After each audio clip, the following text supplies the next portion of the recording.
can go ahead and show off this website. I subscribed to it because I was just wondering like what it was all about. Let's go ahead and get into it. Why not? It shouldn't take long. So Censored.tv is the website that primarily this guy, Gavin McInnes, I think went to. I don't know if he founded it or if he's just sort of the headliner of it, but once he started getting banned from all major news outlets and all platforms, YouTube channel taken down, I think his Patreon got taken down, all this stuff, he came here to Censored.tv. Also, it also has, let's see, this guy right here, Atheism Unstoppable. He's like a kangaroo character. Also got banned, came here. Let's see.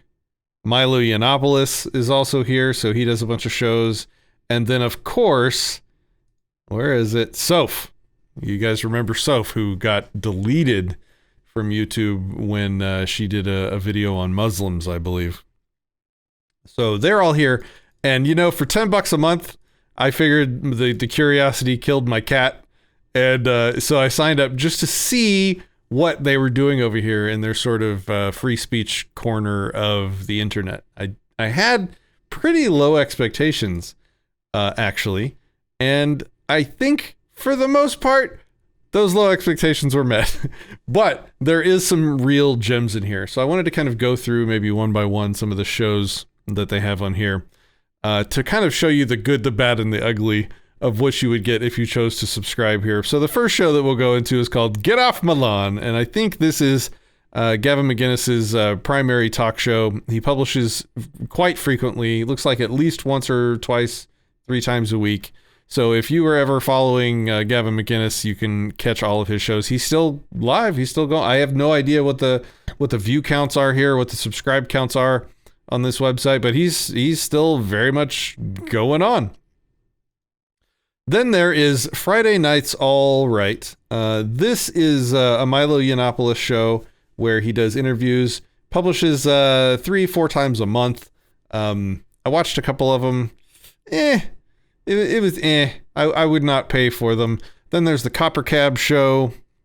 I'm not familiar with. Oh, I remember this guy. I didn't know he got banned from YouTube, but he would yell a lot, and he still does that. So the exact same kind of comedy that you used to see from this guy on YouTube, he's still attempting to do over here. I think he had a fist fight with Gavin, and I don't care if it's 4:30 in the fucking. How did you spit on me from all the way over there? I'm gonna have my rematch. Anyway, so if you were a fan of his back on YouTube, he's still going. Now we have Soph.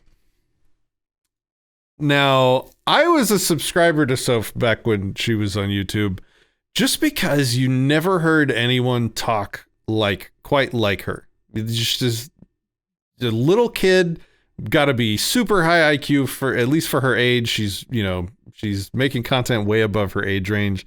Certainly some questionable content. This is not Patrick Smith endorsing her by any means. But she's still making content, and the content that you see her making that I will not play on YouTube here is very similar to the content that you used to see her making. She's still going strong and is still just as edgy as she ever was. She did one of these is she's in blackface. Oh yeah, it's this one. I won't click on it, but she does the whole video in blackface, making a bunch of points about racism. Obviously, it's she's always really good at making like subtextual points. Anyway, satire. Can't play any of that here, but she still exists and she's still making content. I don't know that I would pay $10 a month for that. It's still not worth it for me. There's a guy named Biggs, who I don't know. He just seems like a boomer Republican that yells at the camera a lot. I wasn't into. Loomer, this is Laura Loomer's channel. I barely even know who she is, so don't really care. Punk Rock Patriot. Never heard of this guy. I watched a little bit of it. It looks like he's trying to do news, but he inserts kind of a lot of editorialization and opinions. Not really interested. Very, very Republican-y. Fighting with Larry Barnes. Let's pull this up. I have yet to watch his show on here. I think he just comments boxing fights. I'm not entirely sure. Not my bag. Didn't even click on it. Gary's mailbag. This is weird. I think that they found an actual homeless guy, and all they have him do is sort of get on camera and All right, let me start now, please. in a semi-drunken state attempts to read questions off a piece of paper. From Gavin McInnes. Oh, can you do the intro? We say, hi, I'm Gary, welcome to Gary. Not yet, because it's here. It's here. And I think it's supposed to be comedy, but it at least for me, it really falls flat, kind of dumb. Okay, now, here's the gem. Free speech. This, almost in and of itself, if they would publish more episodes, would be worth paying for every month. What Gavin, this is, I guess, a concept that Gavin McInnes came up with. And the concept is really kind of neat, and I like it. It's formatted like you're entering a speakeasy. So at the beginning of every episode, Hey guys, cops are everywhere tonight. We're at a new bar. Shh. Free speech is prohibited, and in prohibition, you can only hear it at speakeasies. So just be quiet, keep to yourselves. Let's listen. so that's the premise. He's running a speakeasy. You're getting snuck in the back door.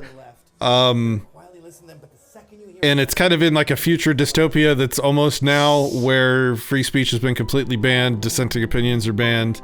And inside this particular speakeasy, you get to listen to two people from opposing viewpoints, usually far left, far right, talking through things. And the conversations that I've seen on here, in this case, it's Cornell West, who's a straight up socialist, and Candace Owens, who's far right, talking through all kinds of issues in a very calm, peaceful way for an hour.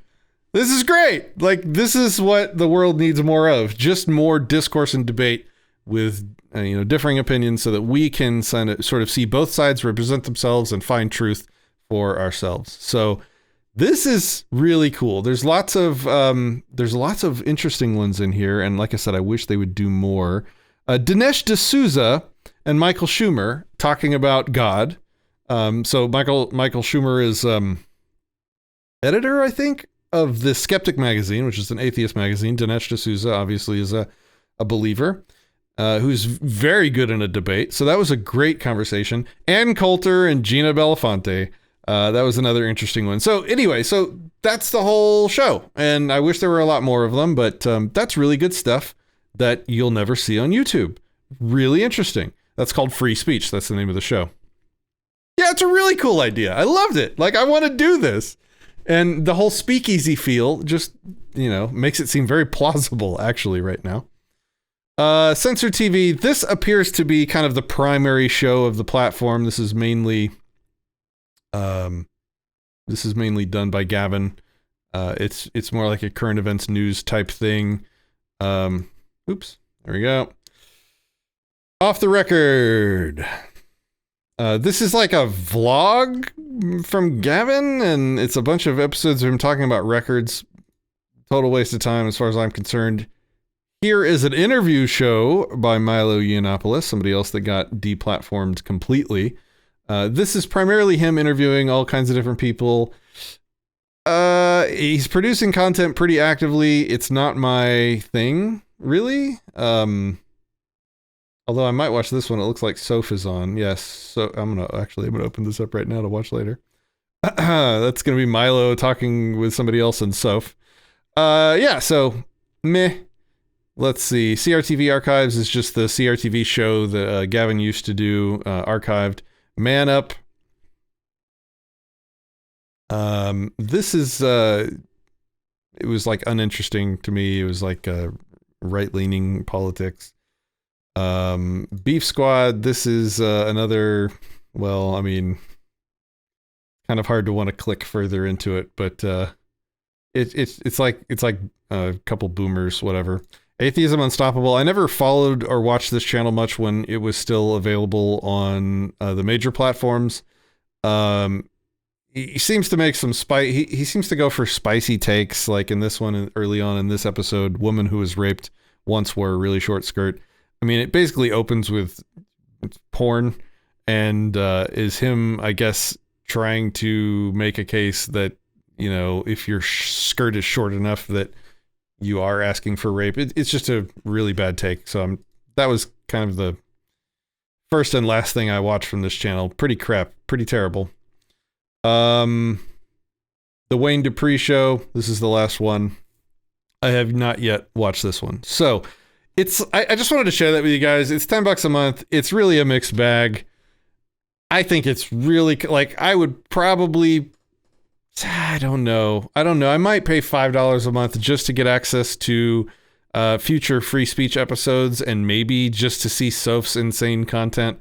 But the rest of this, anyway. So I paid the $10. I figured you guys might appreciate seeing what is there in this particular dark corner of the interwebs. Yeah. I'll be honest, most of these I don't really care about, but the free speech one seems kind of sick, says Liberty After Dark. Yeah, that's pretty much it. The free speech one, a little bit of Soph, and not even because, like, oh, I'm like, Soph makes such, you know, on-point content. It's just like, it's really just a really wild, unique thing to see such a young person making some really interesting points about the world. Anyway, I don't know. This is not an endorsement. A woman provoking wild men cannot call rape. I don't know what that means, but that sounds questionable. Yes, I suffered so you don't have to. Exactly. Yeah. So, I wanted to share that with you guys. That is censored.tv. If you're like a super fan of Gavin, you're probably already subscribed to it, and if you're not, then it's probably not worth the money. If they were actively making those free speech TV episodes, I would actually probably suggest that it's worth $10 a month. Because some of those are really good. Some of them are kind of boring, but it's just really cool to see people with such opposing viewpoints that normally you only ever see them on mainstream news in like short little 5-minute back and forth little things where no truth gets found, but in these you get an hour long form normal person discussion with them, the kind of discussions I like to have. That would have been worth it, but again, they're just not making enough episodes of them.